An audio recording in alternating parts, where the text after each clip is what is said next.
This is Dr. Lisa Marie Bobby, and you're listening to the Love, Happiness, and Success podcast. Say you'll be with me forever. Say you're never gonna leave my side. Say you're with me in a fever. Say you'll stay beside me through the night. Trust is just a word you use today. Could there even be a more perfect song to set the tone for a conversation about trust issues? I don't think so. What we're listening to right now is a band called Monk Turner and Fascinoma with the song Trust is Just a Word from their album Emergency Songs. I don't know about emergency songs, but they're all fantastic songs, and so you should check out Monk Turner and Fascinoma if you want to learn more about what they're up to. But in the meantime, we are here today to talk about trust issues and how to deal with trust issues and insecurities, particularly when it comes to relationships. And the reason why we're talking about this today is because I get this question a lot. And if you are one who's reached out to me through Instagram or Facebook or on the blog at growingself.com with questions like, how do I trust again after I've been hurt in the past? Or one of the many, variations of that question. I want you to know that I have been listening and collecting your questions, and this show is for you. Today we're going to be talking about why people have trust issues and things that you can do to overcome trust issues so that your relationship is no longer stressed, strained, or damaged by trust issues, because that can happen. And we'll talk about why. Now, if you have a question for me or would also like to pose a topic for an upcoming podcast, I hope you get in touch with me. You can always track me down on Instagram at Dr. Lisa Marie Bobby, Facebook at Dr. Lisa Bobby, or of course, jump into the fray. You can cruise over to growingself.com and join the vibrant community of commenters and questioners and discussers that is often found at the bottom of blog posts that you're interested in. So enough about that. Let's jump in to today's topic. Today we are talking about trust issues, and I want to make a very careful and deliberate distinction. People often have trouble trusting their partners after they have experienced a damage in trust. So in past podcasts, I've talked a lot about how to repair trust in a relationship after betrayal has occurred. I've talked about how to restore trust after an affair as a separate topic. And those situations are different than what we're talking about today. We're not talking about that because there's a difference in having trust issues in a relationship after an actual betrayal or breaking of trust, like an affair, like financial infidelity, like someone had a substance use disorder, and there was all kinds of broken trust and lies and betrayals that happened, as they're over the course of their disease. And so when couples are setting about to repair trust that has been broken in the context of a relationship, it requires a very special process to do that. And also, I don't see that kind of mistrust as necessarily being problematic.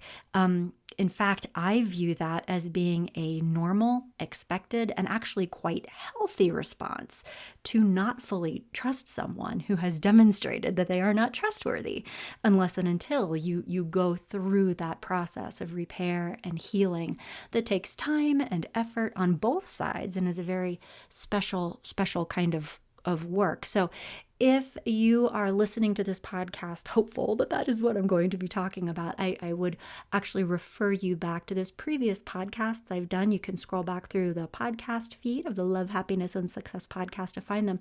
Or you can also go to the blog at growingself.com and on the, let's see, what are we calling it? In the main nav, there's like an expert advice tab.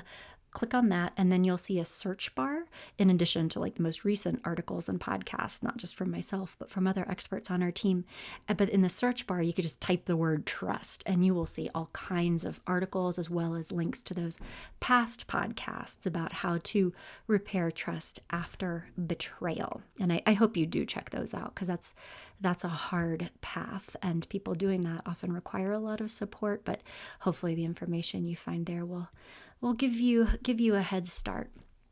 So that is not what we're talking about today. Today, what we are talking about are trust issues that happen when you don't feel safe in a relationship where nothing bad has happened. It means not feeling safe or secure with your partner, even if, as far as you know, you are actually emotionally safe with them. So when you have more broad trust issues that you're carrying around with you, you could be in a relationship with the most honest, trustworthy, committed person in the world, and in a relationship where nothing bad or weird has ever happened, and still think, I don't know about you, or I'm not totally sure that I can believe this, or what if something is actually happening that I just don't know about yet? So when we have trust issues that are our trust issues that we're bringing in places with us, those are the kinds of things that can be happening on the inside, even in a great relationship. And to kind of go into this just a little bit deeper, here are some signs of trust issues, just to kind of help you reflect on whether or not you resonate with any of these experiences. So, generally speaking, people with trust issues, in the absence of a betrayal in that particular relationship, will often worry about whether or not their partner is being trustworthy, whether they're being told the truth, whether there's something going on behind the scenes that will sooner or later come out and hurt them. And so because they sort of have this kind of, running fear in the back of their mind that something could happen or something is happening, I just don't know yet, they're oftentimes very, very vigilant for any signs that their partner might be lying or cheating or concealing things. So they're like looking for signs that they're not quite safe. And also, another sign of trust issues, people with trust issues are, since they're always kind of like simmering in this broth of ambient anxiety or feelings of insecurity about their relationship, because of that sort of inner emotional state, they often have a lot of just like general insecurity. So if they don't have a great deal of overt reassurance and signs that they are loved and cherished, they will start to feel scared that they're not that important, that they're not loved, and that it means that sooner or later they will be rejected or hurt. So it's not just a vigilance for like signs of lying or cheating. It's also this in the absence of really like being lavished with love and attention and affection, they fear that they aren't loved. So like neutral things can lead them to feel a lot of anxiety and be kind of reactive even when nothing is happening. So it's as you can imagine, a really hard situation for both people. Someone with trust issues is really feeling worried a lot of the time, and because this anxiety makes them feel so reactive in relationships, it can create a lot of stress and strain and pressure on the relationship, and lead to damaging the relationship over time. So it's super important to be aware of any trust issues that we are carrying around, and also really learn how to overcome trust issues, because if you don't, the trust issues themselves will begin to create problems in a relationship, and then you'll really have something to worry about. So we need to understand trust issues. And so what I often see in my my work as at Growing Self. I do marriage counseling, couples counseling, relationship coaching, also dating coaching, but additionally like individual therapy, life coaching, and I have had trust issue conversations in the context of all of these different situations. But particularly in couples work, if one person in a relationship has trust issues and they are, doing that hypervigilant thing where they're like looking for signs that the other person is hiding things or lying or not being completely honest, or if they are really like needing these over the top expressions of love and adoration, and without that, they feel worried that they're not loved. What that does, and I say this with love and respect, but understandably, because people feel upset and anxious, they can become sometimes really demanding of their partners, for their partners to do certain things or say certain things or air quote treat them a certain way so that they feel less anxious, or if they're not, talking about it, they can just go into this really like sad place and really feel bad and jump to a lot of negative conclusions about the relationship when they're not getting what they feel they need to manage their anxiety. And then they start to withdraw from the relationship, assuming that a breakup is right around the corner. And so, as you can imagine, either of these things becomes really exhausting for the partner of someone with trust issues. It leads to that partner feeling like they're always walking on eggshells, or feeling like their partner is always upset with them or finding them lacking or not loving them the right way, or that their partner doesn't respect them enough to trust them, that their partner doesn't think well enough of them to trust them or doubts their character. And that feels really bad, to the person who is in a relationship with someone who has trust issues.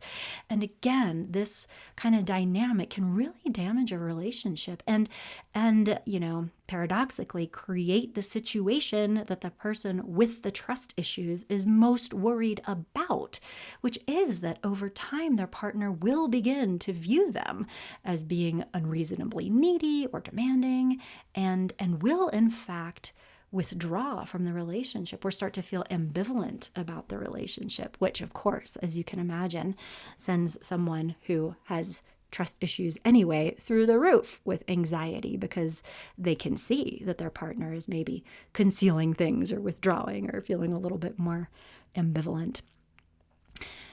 And I'm not saying this to be scary. I'm saying this to be real and to help create an understanding of why it is so important to be taking responsibility for trust issues that we are carrying around with us, and to do something about it. We can't just hope it gets better. This is not one of these things that just kind of gets better over time.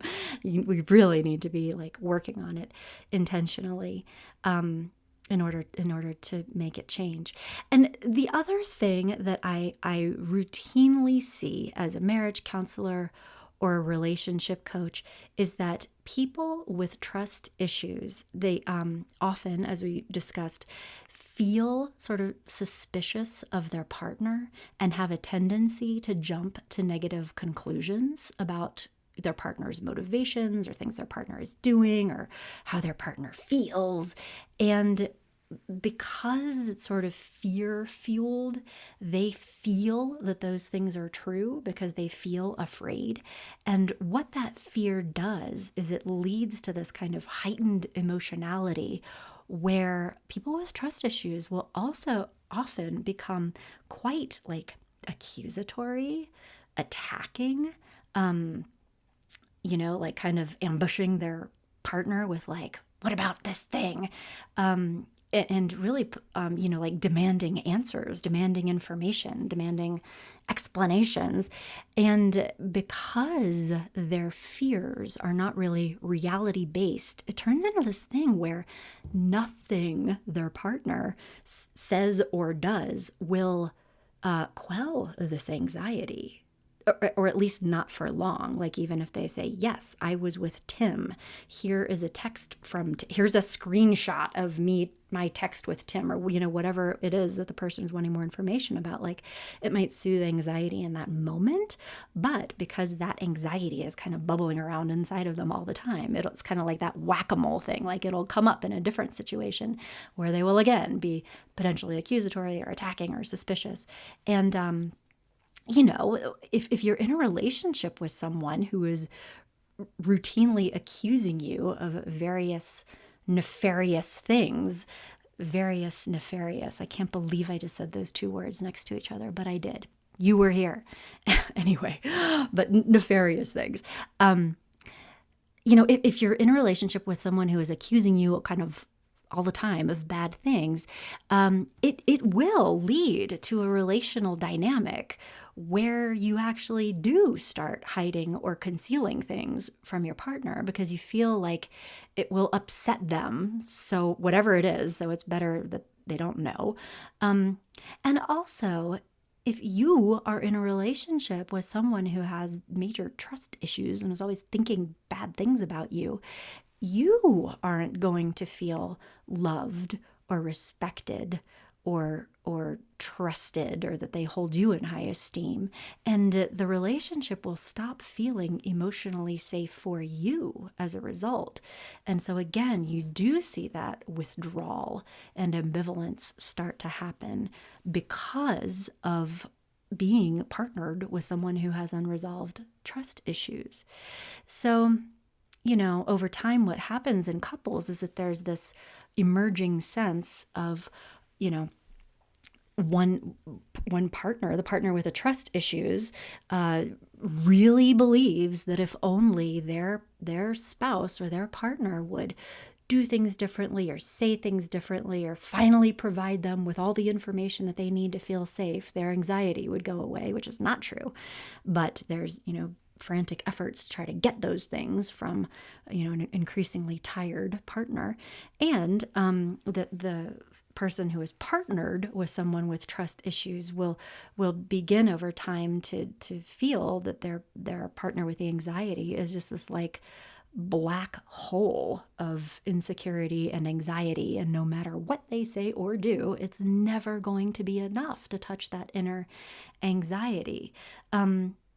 So they stop trying, and then of course the relationship dynamic intensifies with the already anxious person even becoming more anxious, and the already kind of detached like person who's kind of backing up a little bit will start doing that more explicitly. So that is a real risk to any relationship you are in. If you are a person who has your little suitcases packed full of trust issues that you're bringing around from one relationship to the next. And if any of what I just shared resonates with you and sounds familiar, it sounds like these trust issues really are impacting your relationship or your relationships, if there's a string of them that have experienced this kind of dynamic. And so it's time to work on them. And I want to say too that knowledge is power. And I could sort of understand why me being so just like transparent and honest about like, okay, here's the deal, could feel worrisome and might make you think, oh, geez. But I would like to just reconceptualize this feeling as motivation for change. Anytime people grow and change and do things differently, it is because they are motivated by not wanting to have the experience that they have been having, not wanting to feel anxious anymore, not wanting their relationship to be damaged by trust issues. That is fabulous. And we need to be motivated in order to grow. So I'm okay if you're not feeling great about thinking about trust issues in these ways, because that is the energy that is going to mobilize you and lead to healing and wellness if you do something productive with it. So we have to be real. I will also say that therapy for trust issues is very effective, provided that you are doing evidence-based therapy with someone who really understands kind of the underpinnings of trust issues and why they happen. I'm going to outline some of this for you so that you can be an educated consumer. But, also if you do decide to pursue therapy for trust issues to improve this, as you are interviewing prospective therapists to find the right person, I would encourage you to be asking questions around, why do you think people have trust issues? What is your process for helping someone overcome trust issues? And if whatever therapist you are talking to cannot provide you with a coherent answer that makes sense to you, they might not really know how to help you in an organized, kind of effective way. So just stick that one in your back pocket. But to provide you with more information so you know more about what kinds of questions to ask, and so you can kind of organize what's happening inside of you, for the purpose of changing it, it's important to understand what causes trust issues in the first place. Put very briefly and simply, trust issues in relationships are created by relational trauma of some kind. So when I work with clients in therapy, or in some cases coaching, but it's really more of a therapy thing. When I work with clients in therapy who are seeking to get over trust issues, I find it really helpful to conceptualize their experience as a kind of subclinical PTSD, so post-traumatic stress disorder. And to set up our conversation, here is a very quick and dirty PTSD lesson so you can understand what I mean by this. Very briefly, whenever we humans live through something that is highly traumatic, we subjectively experience terror. So like this hugely physiological fear response. You've heard of the fight, flight, freeze response. That's what I'm talking about. And it is evolutionarily adaptive, and our brains basically save us by changing our physiology in the moments when we're going through something that's super traumatic. Our heart races, our breathing shallows, our, circulatory system changes, our digestive system changes, our immune system changes, and it's all a response of our body's way of like saving your life in that terrifying, dangerous moment. And when we are put in this physiological space, it changes the way our brains work. And here's the punchline, it changes the way that our brains encode the memories of the traumatic events. When you have experienced a trauma, you will not remember it as a normal memory, like birthday party, junior high dance, like high school graduation. It is not that kind of memory. It is a traumatic memory. It lives in a totally different part of your brain than normal memories do. And it sort of like lives there and hangs out. And whenever someone who has been traumatized is exposed to anything that is similar to that past, like life-threatening experience, this huge traumatic stress response will be triggered, and they will essentially re-experience the terror and the horror and the paralysis of the original traumatic experience. And so then what happens is that people who have this like intrusive, flooding, terror re-experiencing thing start working really hard to avoid that triggering and that re-experiencing because it's horrible. So the classic example would be, the combat vet who comes back from Iraq or something and almost died and had people around him die, and will hear a car backfire down the street and like disassociate into this like state where they're completely flooded and like having big flashbacks and so that happens periodically to this vet, so that vet will, quite understandably develop a very serious substance use disorder in efforts to anesthetize themselves and protect themselves from having that experience, which, is serves them well in one respect, but of course creates serious consequences in another. A sexual assault survivor, same thing, in a sexually intimate situation, he or she can re-experience all this kind of flooding, intrusive thoughts, feelings of terror, have nightmares about it, which leads them to avoid, situations of sexual intimacy or develop substance use disorders that are kind of compensatory. So that's my little PTSD mini lesson. And I also just want to say very, very explicitly, while I am a licensed psychologist, I am a licensed marriage and family therapist, I do not specialize or treat post-traumatic stress disorder, and no one in our practice here at Growing Self specializes in this particular disorder. So if you have lived through a life-endangering experience, or saw someone else being victimized violently, and if you listen to my little description and think, yeah, I might actually have that post-traumatic stress disorder, you require specialized trauma-focused therapy with someone who has significant training and experience and specialization in those disorders. That is not what I do. There are people out there who do that type of work. It's wonderful work. So I just wanted to mention that, because if you've lived through that and you're experiencing symptoms of like capital T trauma, post-traumatic stress disorder, you can absolutely heal, and you deserve to have effective treatment. So look for evidence-based forms of trauma-informed cognitive behavioral therapy. There is experiential reprocessing kinds of therapies that work. There's some evidence to support a type of work called EMDR. And so I would look for those. So that was my little public service announcement to just, educate you around things and what you might look for if you want to seek treatment for that, or if you know somebody who does require treatment for that sort of thing. But again, that is not what I do, and that is not what this podcast is about. However, I wanted to talk about the big T trauma, post-traumatic stress disorder response because it's relevant.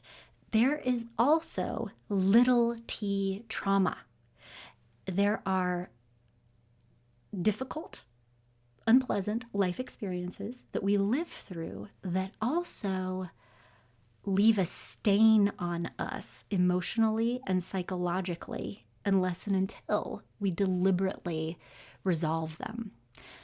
And I believe that relational trauma falls into this category and can have a similar impact on people as full-blown PTSD, but not nearly to the degree of PTSD.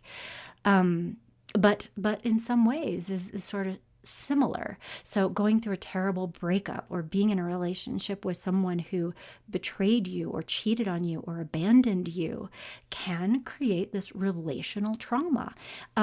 I think that little t relational trauma is super common, and this is something that I often work with and that we often see here with our clients at Growing Self. People who have sustained little t relational trauma, and that trauma shows up as, wait for it, trust issues in relationships.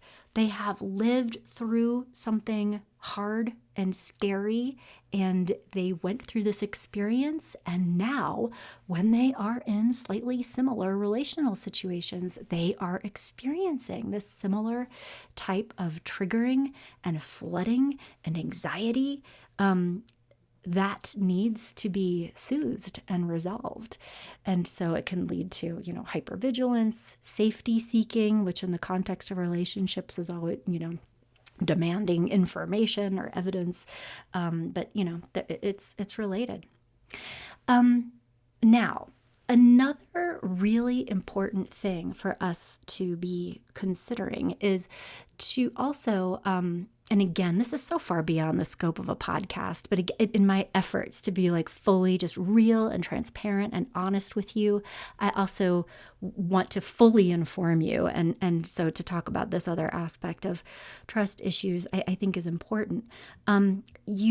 When I am meeting with someone who shows up, or a couple where I can see that trust issues are impacting a relationship negatively, a big part of my process is to do a really careful assessment to understand like why this makes sense, and also to sort of get a sense of where this is coming from. Now, you may have also heard me talk on past podcasts about something called attachment styles. So briefly, attachment styles are very general ways of relating to others that we developed often through our early life experiences, either in our family of origin or in, childhood or preteen kind of social or romantic experiences can also impact attachment styles. And most people are generally secure, meaning that they tend to think well of themselves and others and generally trust people unless they have a reason not to. And I will also just say that even someone with a very secure attachment who comes from a perfectly lovely family with good enough parents and nothing bad ever happened to them, they can also become anxious in relationships or even avoidant in relationships, depending on what's going on in the relationship itself.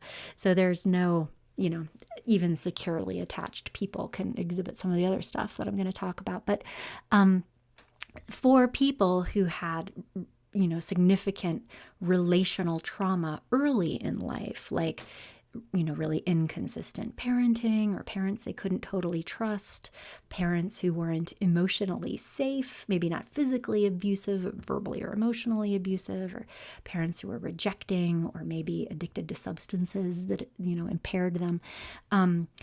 Having these kinds of early life experiences can lead someone to have an anxious attachment style where they anticipate rejection, they anticipate not being able to trust people. And it's not like a conscious thing, it's sort of just like a baked in feeling that they can't trust people. And people with an anxious attachment style often need a lot of reassurance and feel insecure and doubtful of their romantic partners. So it can look like somebody having trust issues can actually be an anxious attachment style, which needs to be handled differently in therapy. So that's why it's important to think about.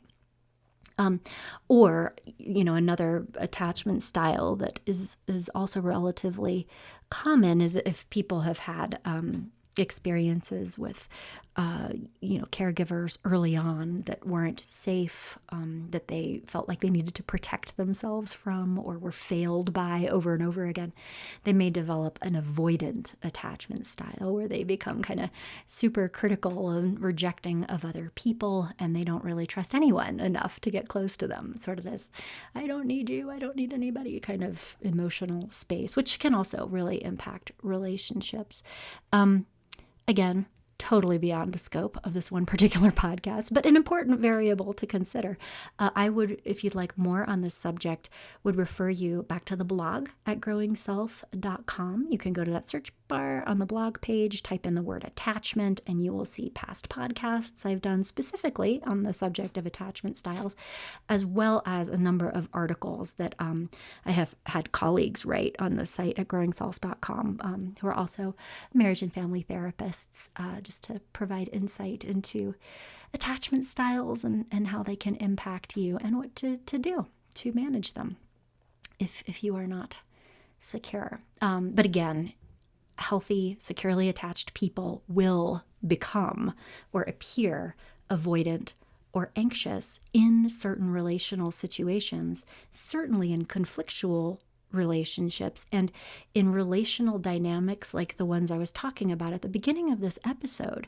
A perfectly secure person who is in a relationship with a very anxious person who has a lot of trust issues or even an anxious attachment style will over time become increasingly avoidant in efforts to protect themselves. Also, you can take a perfectly secure person and put them in a relationship with someone who's really critical and avoidant and rejecting, and they will very predictably become anxious in response. So these things are fluid and dependent on what's happening in the relationship too. So it's never that simple. Never that simple in my field, is it? Anyway, so it is important to think about where these trust issues are coming from. And also, I always like to kind of come at this with the primary orientation of, and how does this make sense? Again, even if you weren't, in a family where you developed compensatory attachment styles to survive, but have simply lived through difficult life experiences, have had relational trauma with past romantic partners, somebody who hurt you or betrayed you. I mean, if you were in a relationship with someone who cheated on you or turned out to be a sociopath, it is totally normal that you would feel anxious and afraid the next time you're in a relationship with a new person, even if he or she has done absolutely nothing wrong, because you've lived through something that was really, really scary and very real. And so that fear and that little t trauma response is absolutely valid. It is normal, it is expected, and it doesn't mean that you're a bad person or that you've done anything wrong because you're having that experience. It's just like your body's emotional guidance system saying, this happened, and that you need a process of healing and recovery in order to feel safe in your relationships again. But I think it's important to keep these things in mind. Because, again, unless you have a lot of self-awareness and can say, ooh, I am getting triggered right now. This is a trauma trigger. It can be easy to point to things that are happening or not happening in your relationship as being the source of your anxiety, as opposed to having that self-aware understanding of, oh, this is my trauma trigger that's happening right now. And without that self-awareness, it's really easy to go into that space of vigilance and suspiciousness and being attacking, or really needing a ton of reassurance in order to feel safe. And over time, that will hurt your relationship. So again, I hope that just provides a foundation of understanding. And again, if you are in a relationship where patently bad things have happened and your trust has been broken, if you're in a relationship where your partner had an affair, or there's financial infidelity, substance use, it requires a different healing process. But if you have or are, over the course of our conversation, recognizing that you are having trust issues that are related to traumas, relational traumas and past relationships, that is something that you will need to take responsibility for and do something about in order to overcome them. And the reason, again, why this is important and is hard is because when we are experiencing a really intense emotional experience, to say, let's see how many times I can use the word experience in one sentence. When we're having a really intense emotional experience, particularly if it's a fearful or anxious emotion, we will feel scared and we will look around, we will scan our environment for things that support that fear. And you will always find them if you are feeling anxious and scared. You will always find them. Think about it. I have worked with people who had trust issues and had relational anxiety, and it could be literally something like, he didn't put the cereal box away. I wonder why he didn't put the cereal box away. He must have been distracted. Why was he distracted? Was he texting with someone? Is that why he didn't put the cereal away? Was he messaging someone on Facebook? Maybe he was just thinking about her. Who is he messaging? Who would he message? That pretty girl he went to high school with, the one I saw her. She liked the photo that he posted about our vacation. Oh my God, what if she's been sending him her vacation photos? And I bet there's pictures of her in a bikini and she's probably liking them. And then this, the person with anxiety is feeling this flood of anxiety and can easily spend like the next 3 hours ruminating and feeling so anxious and like coming up with all these different scenarios in their head. And then their boyfriend or husband or whatever walks in the door 4 hours later and it's like, were you going to tell me about Kimberly? And this person's like, what did I just walk into? But there are just these very well-developed ideas that have bloomed inside of her head about all these things that could be happening that were, triggered by a cereal box not getting put away. And then it turns into this back and forth, like, who's Kimberly? I don't know a Kimberly. And then the person with anxiety is like, don't lie. Kimberly is the woman that you went to Facebook or went to high school with, that you're Facebook friends with. You've been messaging with her. And they're like, no, I haven't. And then you could say, I saw her like your vacation photo. You're totally lying to me right now. I mean, some people are like nodding their heads in a recognition of arguments that may have happened at their house. And I know it seems kind of funny when you talk about it sort of out of context like this, but this is the sort of thing that trust issues in relationships can easily turn into if you're not really conscious of the impact of fear on you and how it makes you think and how it makes you feel and what it makes you do. And that is honestly the first step, because, when we're talking about this, people are always like, okay, well, how do I get over trust issues? What do I do to overcome my trust issues?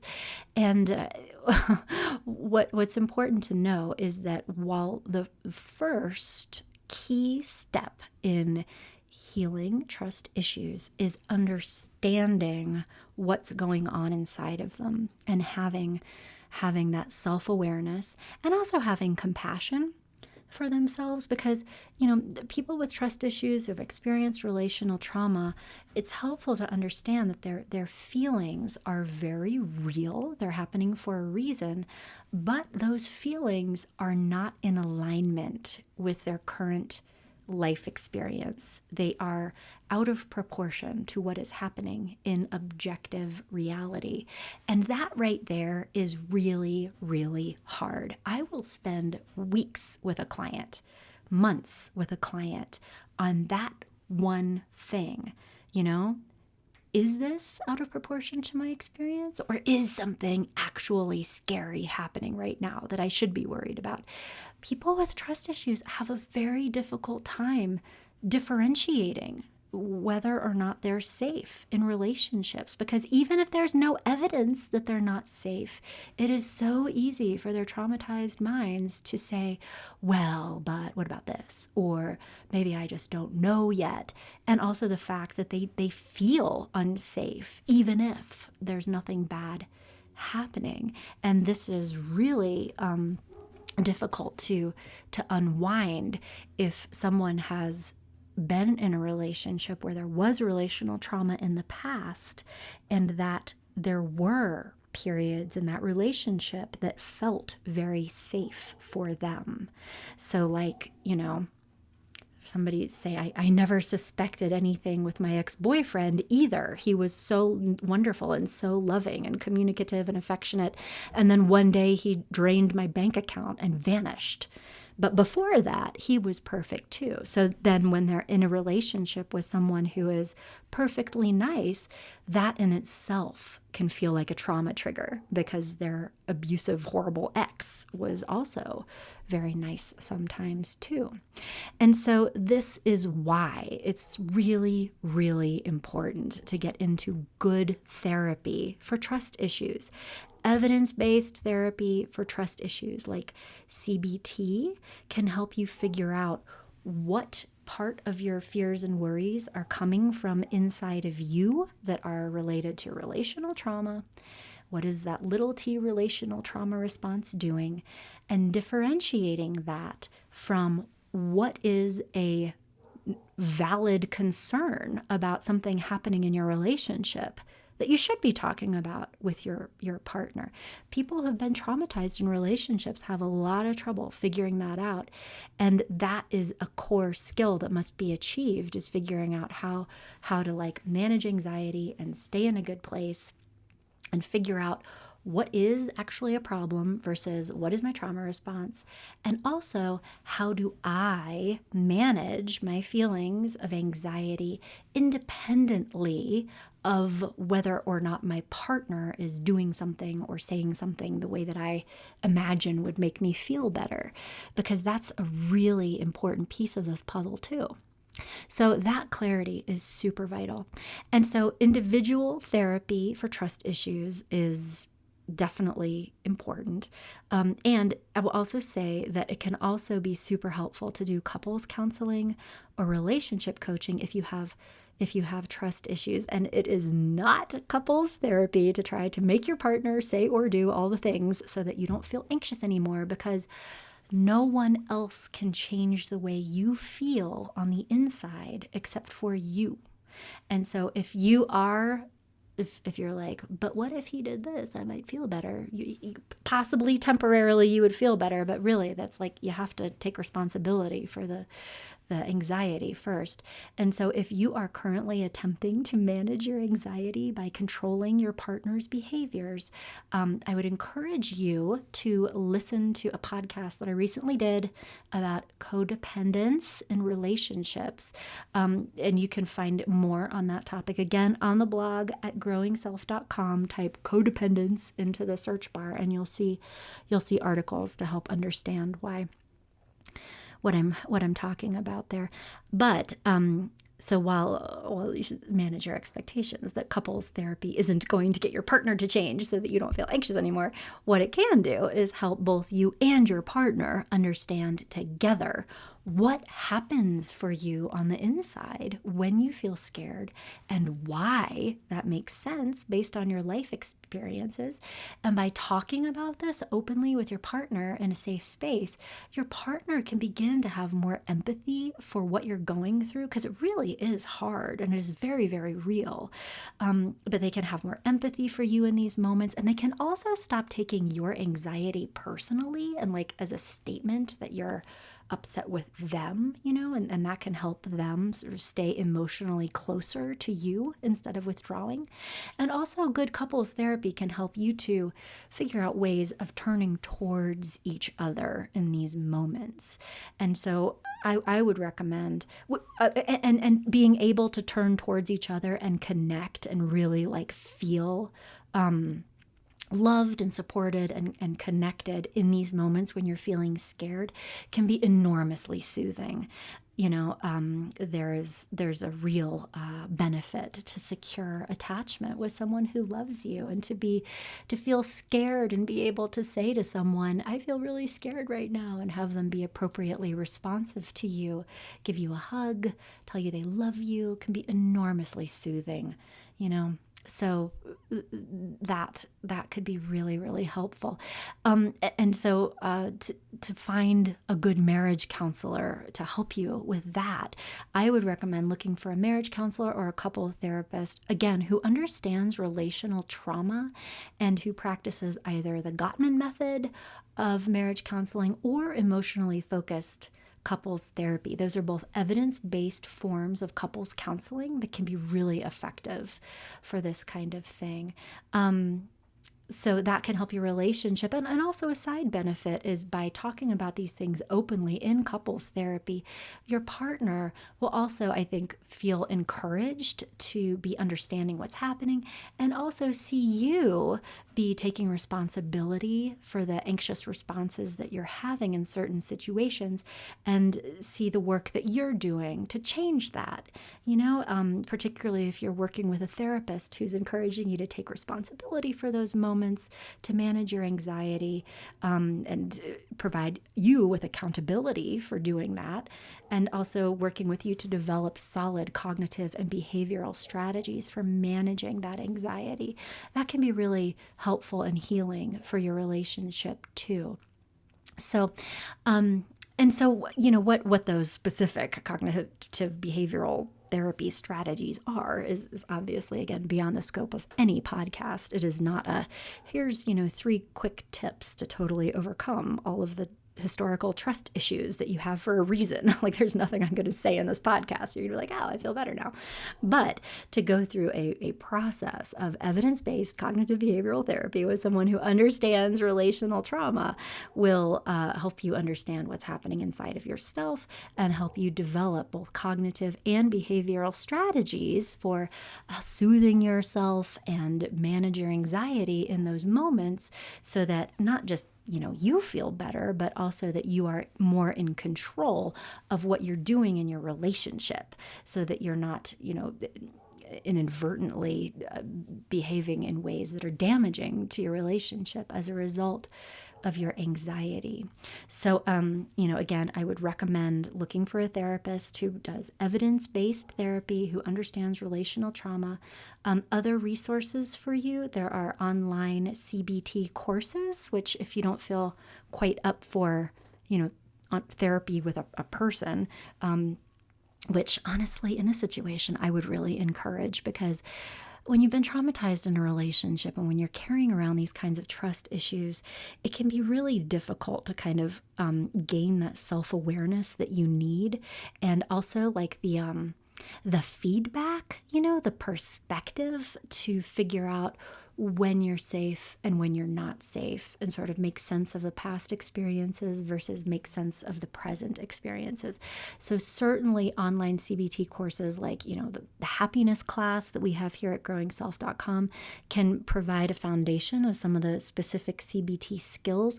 They're not going to be specific to resolving trust issues. And that type of work, again, just to set your expectations, is a process. I mean, progress is usually measured in months, sometimes longer, when you're doing therapy for trust issues, because there's a lot of kind of unwinding and figuring out what happened and reprocessing of trauma, learning how to manage anxiety, learning what your triggers are, learning how to appropriately kind of turn towards your partner in those moments, and also to have like a sounding board for, to have somebody who knows you and cares about you, so you can come into sessions and say, my husband didn't put the cereal away. Do you think he's having an affair with Kimberly? And for your therapist to be like, let's break that down a little bit, as opposed to, these automatic assumptions and associations that can very easily happen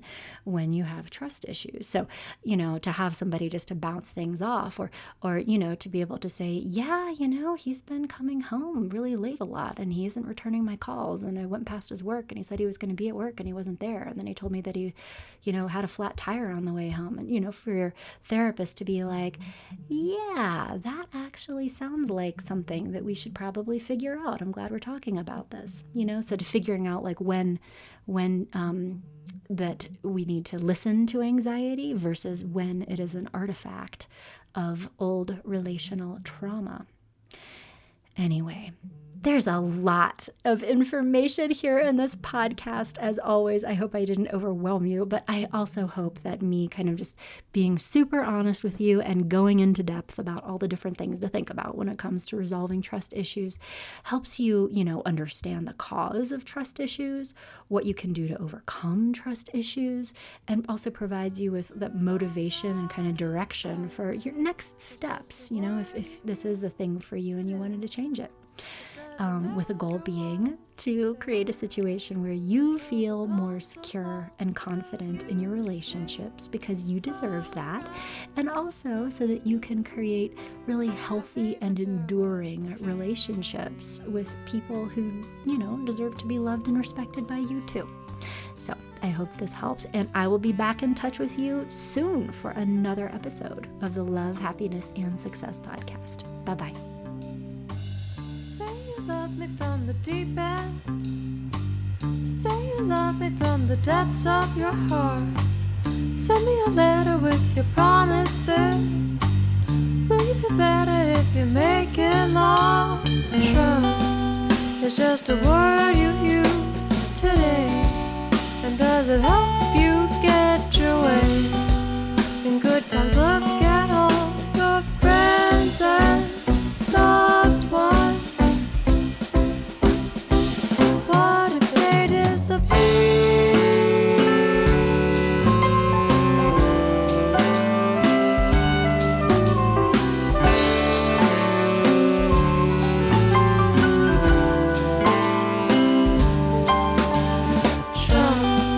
It's just a word you used today, but doesn't matter what you say. When trouble comes along, will you stick around? My favorite farewell.